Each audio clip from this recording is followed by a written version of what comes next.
ओम शांति। 30 दिसंबर 2023। बाबा के महावाक्य।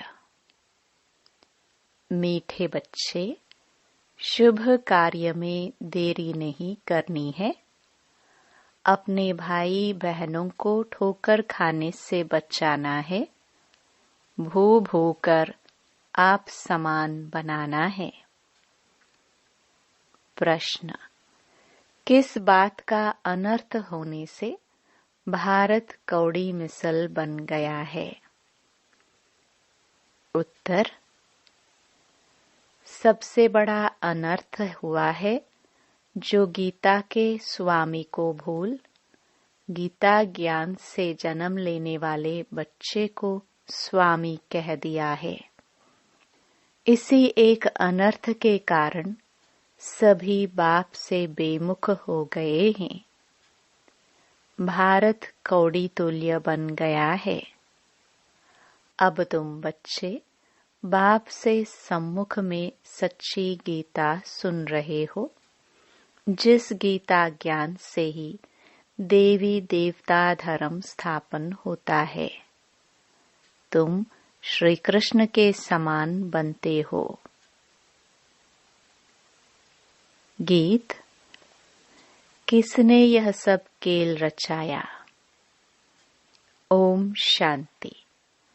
ब्राह्मण कुलभूषण बच्चे समझ गए हैं कि बरोबर हमको स्वर्ग में बहुत अपरम अपार सुख थे। हम बहुत खुशी में थे। हम जीवात्माएं स्वर्ग में बहुत मस्ती में थे। फिर क्या हुआ? रंग रूप की माया आकर चटकी। विकारों के कारण ही इसको नरक कहा जाता है। नरक तो सारा है। अब यह जो भ्रमरी का मिसाल देते हैं, भ्रमरी और ब्राह्मणी दोनों का काम एक है। भ्रमरी का मिसाल तुम्हारे ऊपर है। भ्रमरी कीड़े ले जाती है, घर बनाकर उसमें कीड़े डाल देती है। ये भी नरक है। सब कीड़े हैं, परंतु सब कीड़े देवी देवता धर्म वाले नहीं हैं। जो भी धर्म वाले हैं, सब नरकवासी कीड़े हैं। अब देवी देवता धर्म के कीड़े कौन हैं? यह कैसे पता पड़े कि यह ब्रह्मावंशी ब्राह्मणियां हैं जो बैठ भू करती हैं? जो देवता धर्म के होंगे वही ठहर सकेंगे, जो नहीं होंगे ठहरेंगे नहीं। नरकवासी कीड़े तो सभी हैं। सन्यासी भी यही कहते हैं कि नरक का यह सुख कागविष्टा समान है। उनको यह पता नहीं कि स्वर्ग में अथाह सुख है। यहाँ पर 5% सुख है और 95% दुख है। तो इसको कोई स्वर्ग नहीं कहा जाएगा। स्वर्ग में तो दुख की बात नहीं रहती। यहाँ तो अनेक शास्त्र, अनेक धर्म तथा अनेक मतें हो गई हैं। स्वर्ग में तो एक ही अद्वैत देवता मत है, एक ही धर्म है। तो तुम हो ब्राह्मणिया, तुम भू करती हो। फिर जो इस धर्म के हैं वह ठहर जाते हैं। अनेक प्रकार के हैं।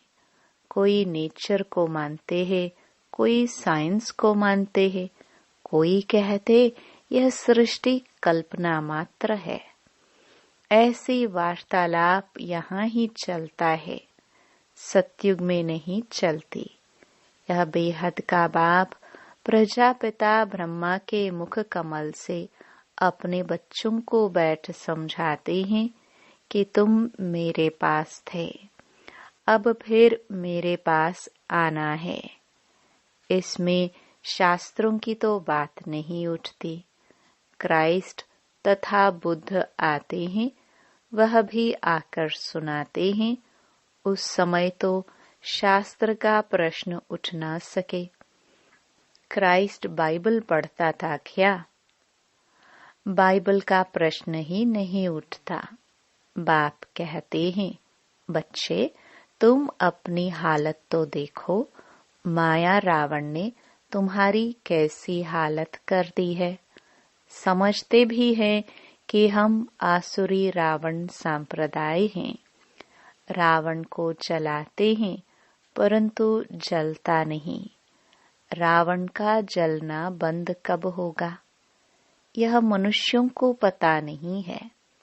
तुम हो ईश्वरीय दैवी संप्रदाय, तुम बच्चे हो हमारे। अब मैं फिर आया हूँ तुम बच्चों को राजयोग सिखलाने। अनेक धर्म हैं, उनमें से निकालने में कितनी मेहनत लगती है। गीता भी कहाँ से आई? आदि सनातन धर्म जो था उनकी निशानियां कहाँ से निकली, जो फिर ऋषि मुनियों ने बैठ बनाई, जो अब तक सुनते आए हैं। वेद किसने गाए? वेदों का बाप कौन है? बाप कहते हैं कि गीता का भगवान मैं हूँ। गीता माता रची शिव बाबा ने, उससे जन्म लिया श्री कृष्ण ने। उनके साथ राधे आदि सब आ जाते हैं। पहले है ही ब्राह्मण। तुम बच्चों को निश्चय है कि वह हमारा मोस्ट बिलवड बाप है, जिसको सब कहते हैं ओ गॉड फादर रहम करो। भक्त पुकारते हैं कि कैसे दुख से छूटे। अगर भगवान सर्वव्यापी हो तो फिर पुकारने की बात ही नहीं। मुख्य है गीता की बात। कितने यज्ञ आदि रचते हैं, अब तुम ऐसे फर्चे छपाओ। अब कितना अनर्थ हो गया है। जहाँ तहाँ देखो गीता लिखते रहते हैं। गीता किसने रची, किसने गाई, कब गाई, किसने बनाई, कुछ भी पता नहीं है। श्री कृष्ण का भी यथार्थ परिचय नहीं है।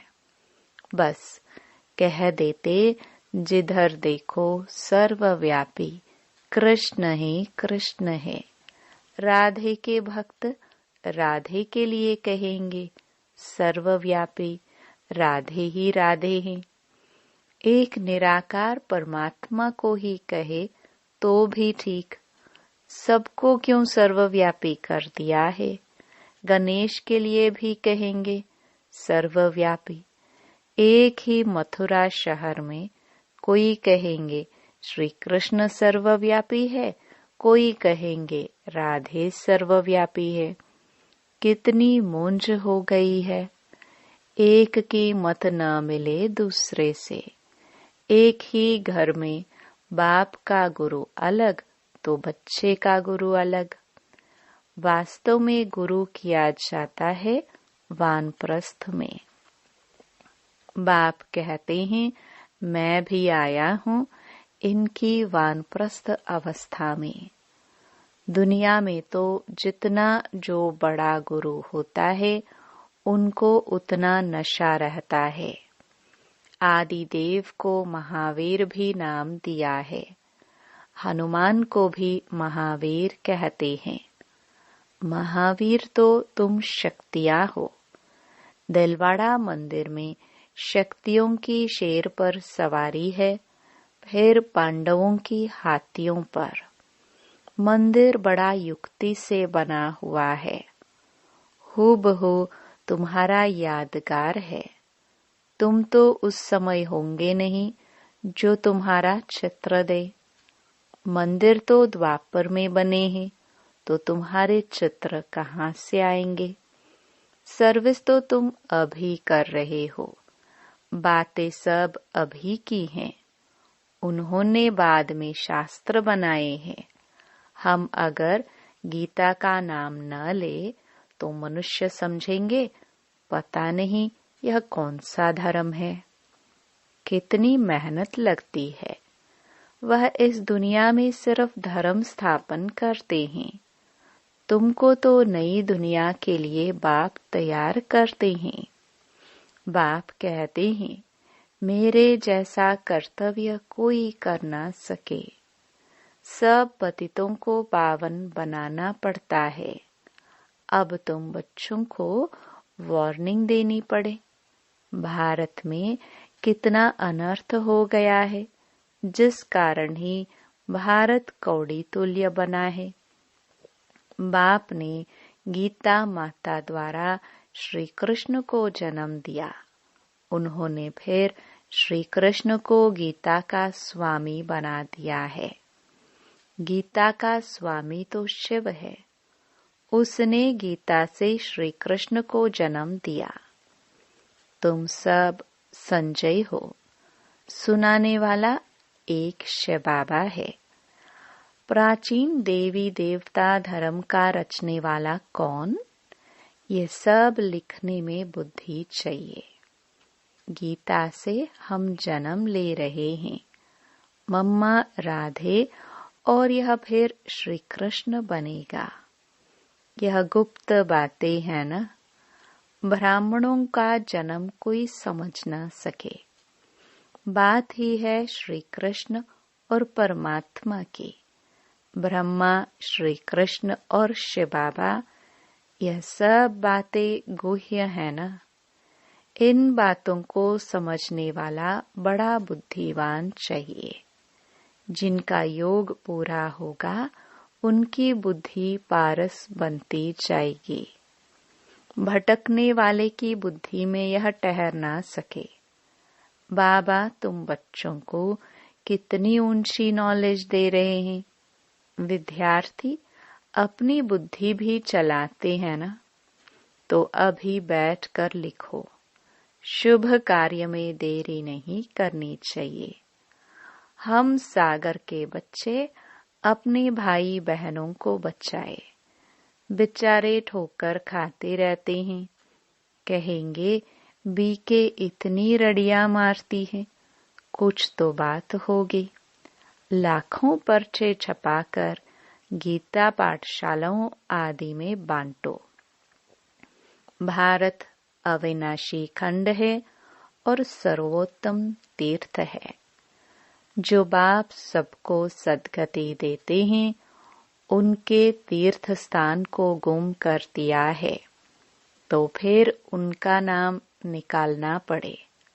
फूल चढ़ाने लायक एक शिव ही है, बाकी तो सब व्यर्थ हैं। गीता पाठशालाएं बहुत हैं, तुम वेश बदल कर वहां जाओ। फिर भल समझे यह बीके होंगी। ऐसे प्रश्न कोई पूछ ना सके। अच्छा, तुम समझते हो कि शिव बाबा ब्रह्मा तन से बैठ यह बातें समझाते हैं। जो बाबा स्वर्ग का मालिक बनाने वाला है, वह अभी आया हुआ है। जब तक ब्राह्मण न बने, तब तक देवता बन न सके।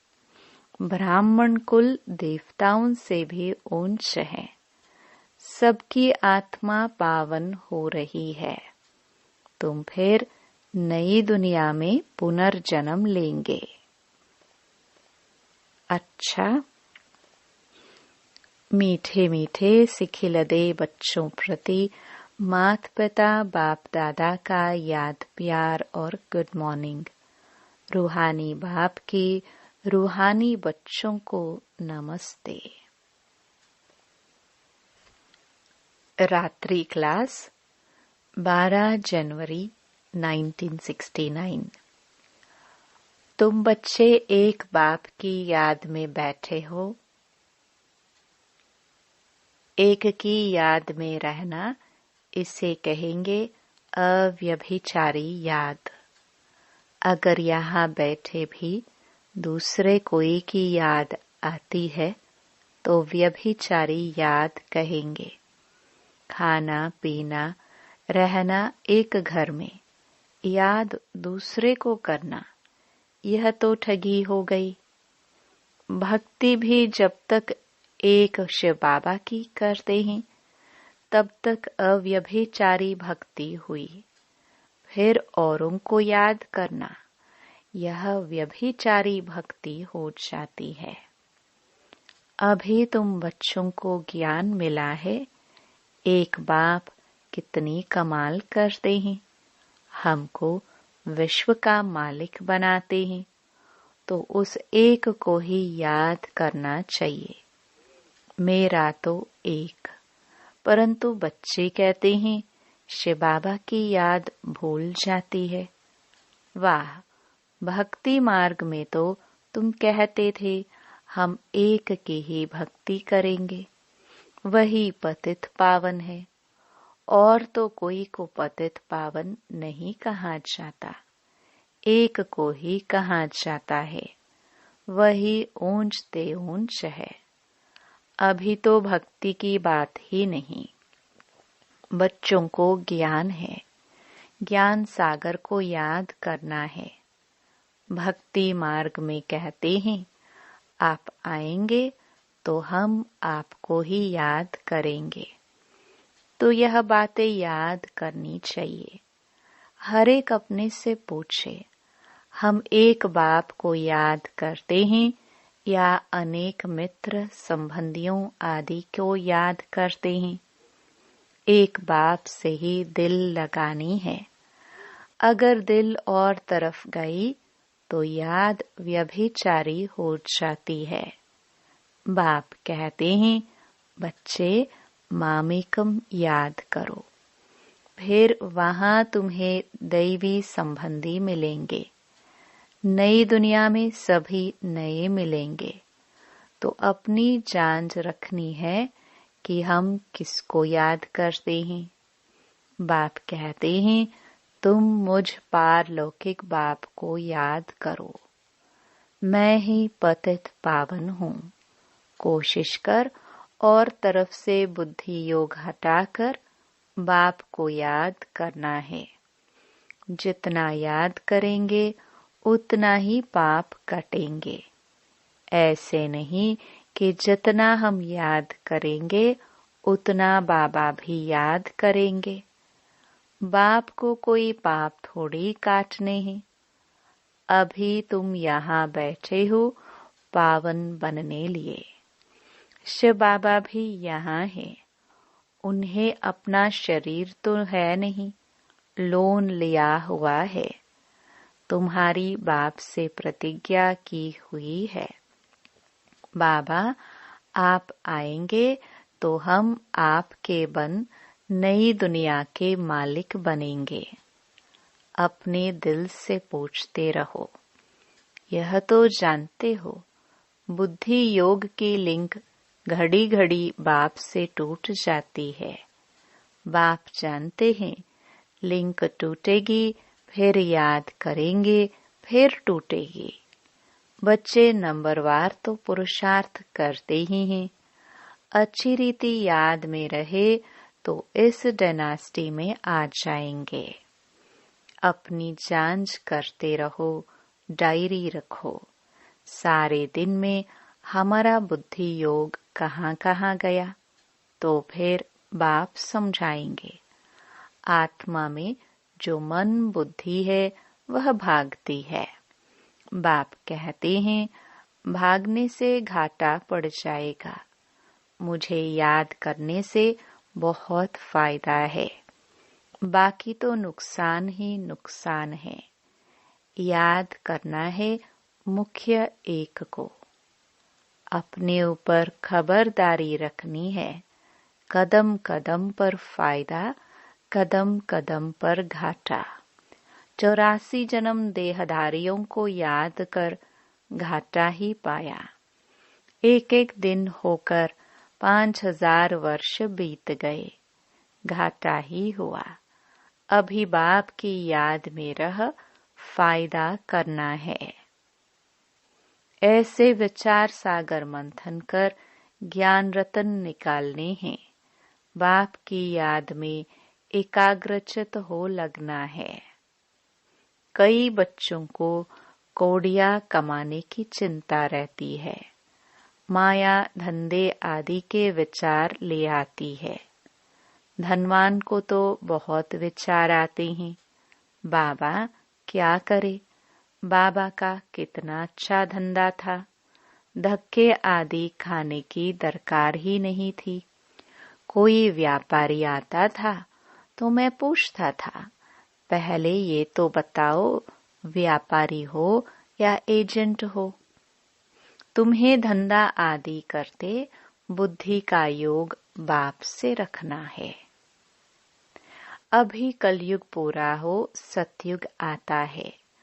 पतित तो सतयुग में जाएंगे ही नहीं। जितना याद करेंगे उतनी ही पवित्र बनेंगे। प्योरिटी से धारणा अच्छी होगी। पतित न याद कर सकेंगे न धारणा होगी। कोई को तकदीर अनुसार समय मिलता है, पुरुषार्थ करते हैं। कोई को समय ही नहीं मिलता है, याद ही नहीं करते। जिसने जितनी कोशिश कल्प पहले की है उतनी करते हैं। हर एक को अपने से मेहनत करनी है। कमाई में घाटा पड़ता था तो आगे कहते थे ईश्वर की इच्छा। अभी कहते हैं ड्रामा। जो कल्प पहले हुआ है वह होगा। ऐसे नहीं अभी 4 घंटा याद करते हो तो दूसरे कल्प में जास्ती करेंगे। नहीं, शिक्षा दी जाती है। अभी पुरुषार्थ करेंगे तो कल्प कल्प अच्छा पुरुषार्थ होगा। तो जांच करो बुद्धि कहाँ कहाँ जाती है। मल्ल युद्ध में बड़ी खबरदारी रखते हैं। अच्छा, रूहानी बच्चों को रूहानी बाप दादा का याद प्यार, गुड नाइट। धारणा के लिए मुख्य सार। पहला, बुद्धिवान बनने के लिए याद से अपनी बुद्धि को पारस बनाना है। बुद्धि इधर उधर भटकानी नहीं है। बाप जो सुनाते हैं उस पर ही विचार करना है। दूसरा, भ्रमरी बन भू भू कर नरकवासी बने हुए कीड़ों को देवी देवता बनाने की सेवा करनी है। शुभ कार्य में देरी नहीं करनी है। अपने भाई बहनों को बचाना है। वरदान, समानता की भावना होते भी हर कदम में विशेषता का अनुभव कराने वाले विशेष आत्मा भव। हर बच्चे में अपनी अपनी विशेषताएं हैं। विशेष आत्माओं का कर्म साधारण आत्माओं से भिन्न है। हर एक में भावना तो समानता की रखनी है, लेकिन दिखाई दे कि यह विशेष आत्माएं हैं। विशेष आत्माएं अर्थात विशेष करने वाली, सिर्फ कहने वाली नहीं। उनसे सबको फीलिंग आएगी कि यह स्नेह के भंडार हैं। हर कदम में, हर नजर में स्नेह अनुभव हो, यही तो विशेषता है। स्लोगन, सृष्टि की कयामत के पहले अपनी कमियों और कमजोरियों की कयामत करो। ओम शांति।